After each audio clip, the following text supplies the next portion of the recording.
अस्सलाम वालेकुम। आज मैं आपके साथ शेयर करूंगी पाकिस्तानी कुज़ीन का डिज़र्ट जो कि हर एक को पसंद होता है और पूरे मुल्क में बहुत ज़्यादा शौक़ से खाया जाता है, वो है ज़र्दा। लेकिन मीठा मीठा ज़र्दा शेयर करने से पहले एक मीठा मीठा शेर मैं आपके साथ शेयर करूंगी जो कि मैंने कहीं पढ़ा था और मुझे पढ़ के हंसी भी बड़ी आई। सोचा आपके साथ शेयर करती हूँ।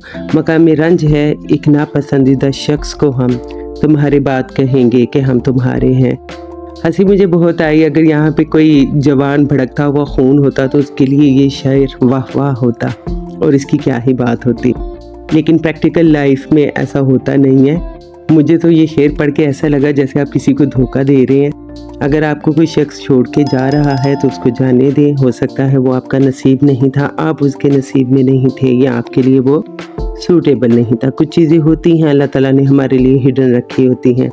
ज़रूरी नहीं होता कि आप जब किसी और को अपनी ज़िंदगी में शामिल करें तो उसको आप इस तकलीफ़, इस धोखे से गुजारें कि वो आपकी बेस्ट चॉइस नहीं है। हो सकता है जो आपसे छूट गया वो बेस्ट चॉइस नहीं था। एनीवेज़, अपनी अपनी सोच है। इसी के साथ ज़र्दा आ गया है बॉयल। तो आपने चावलों को पहले कलर देकर बॉईल कर लेना है। मैंने येलो कलर लिया है। आप इससे हल्का रंग रखना पसंद करें तो आप रख सकते हैं। मुझे ज़रा डार्क कलर का ज़र्दा अच्छा लगता है तो मैंने थोड़ा तेज़ रंग रखा है। तो चावलों को आपने ऑलमोस्ट 60% बॉईल कर लेना है। जब वो बॉईल हो जाएं तो पानी आपने इसका वेस्ट कर देना है और चावल आपने छलनी में रख लेने हैं। अब हम तैयार करेंगे इसकी चाशनी। तैयार करने से पहले मैंने इसमें घी और बटर दोनों लिए हैं और मैंने कार्डिमम के जो बीज हैं वो निकाल लिए थे, छिलके मैंने फेंक दिए हैं। आप चाहें तो पाउडर भी यूज़ कर सकते हैं। थोड़ा सा पानी डालेंगे ताकि चीनी को हम गला सकें।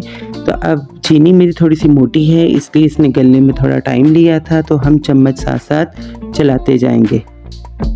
चाशनी बनाना एक बहुत इंपॉर्टेंट स्टेप होता है। अगर चाशनी आपसे अच्छी ना बन पाए या कच्ची रह जाए तो ज़र्दे का मज़ा उस हिसाब से चेंज हो जाता है। और अगर बहुत ज़्यादा गाढ़ी भी चाशनी हो जाएगी तब भी चावलों पे उसका इफ़ेक्ट आता है कि वो कच्चे कच्चे से आपको फील होंगे।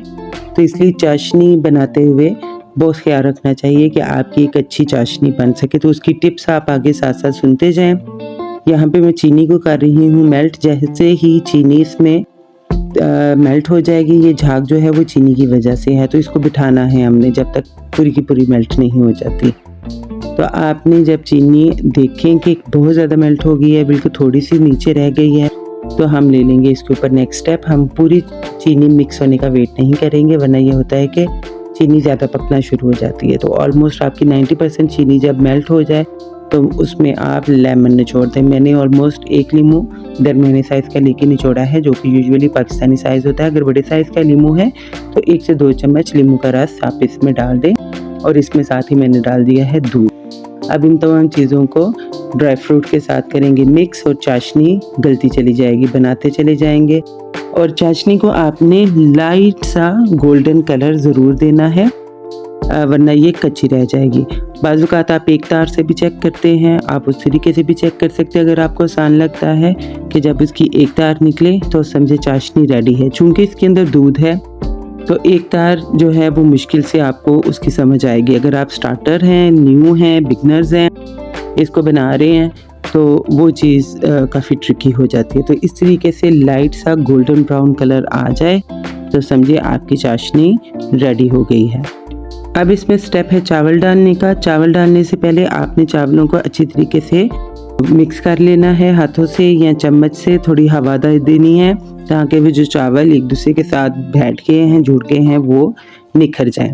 अगर आप उसी तरीके से डालेंगे तो अंदर ढेले से बन जाएंगे तो तोड़ते तोड़ते चावल भी टूट जाएगा। तो बेहतर है आप चावलों को ऑलरेडी हाथ लगा के या चम्मच की मदद से अलग-अलग कर लें, फिर इसको ज़र्दे के अंदर डालें और अच्छी तरीके से मिक्स कर लें। अब इसमें अभी आप देखेंगे चाशनी का पानी है तो वो अच्छी बात है क्योंकि चावल हमारा 60% गला हुआ था, पूरा नहीं था। अब इसी चाशनी में चावल जो हैं वो पकते जाएंगे। मीडियम आंच आपने रखनी है और चम्मच बहुत ज़्यादा नहीं चलाना है। ये चूँकि वीडियो एडिट है आपको लगेगा मैं बहुत ज़्यादा चम्मच चला रही हूँ, ऐसा नहीं है। मैंने काफ़ी टाइम के बाद चम्मच इसमें चलाया था ताकि चावल नीचे लग कर जल ना जाए। तो जब आप इसमें देखें कि चाशनी अच्छी तरह से सूख गई है और पानी इसका ख़त्म हो गया है तो बिल्कुल लो फ्लेम करके 15 मिनट का आप दम देंगे और बेहतरीन सा ज़र्दा आपका तैयार है। मीठा मीठा ज़र्दा मीठे मीठे घर वालों के साथ शेयर करें, इसको एंजॉय करें। कमेंट में ज़रूर बताएं आपने बनाया तो कैसा लगा। तब तक के लिए अल्लाह हाफिज़।